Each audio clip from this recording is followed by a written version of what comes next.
Alright, today's going to be a really easy short video for you guys. MAF sensor on the Subi. It's been going out on me for a bit. I unplug it and the car runs perfect, and I unplug it and it runs like shit. I'm pretty sure it's that. If I didn't, I just wasted $185, but fuck it. Got the new boy, 185 bucks. I got it at a discount even. It was $228, but it's pretty simple to get to. Just this screw and that screw, and she pops right out. Here's the new boy. I don't think it was an electrical issue because I didn't get a code for it until I unplugged it. When I did my boost leak test, I actually pushed this like whole tube and I expanded it a little bit, so now this doesn't fit in there as good as it should because I can literally just pull it right out. But that's not the problem though, because it was doing it way before I did that. So I'm just gonna take this out and work on it like this.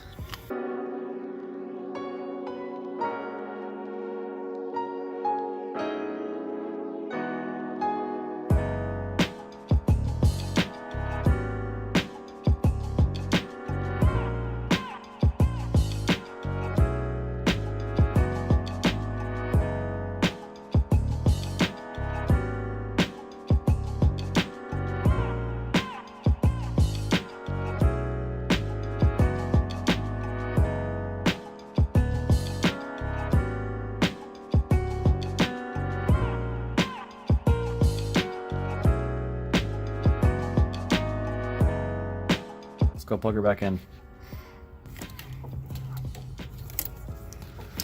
Here we go. Come on now, girl. Had to use a little bit of force. There she's in. Let's go start her up. See if we get any codes. Alright, we have 2 codes found, which is what we had with no mass airflow sensor. Sensor A, circuit low.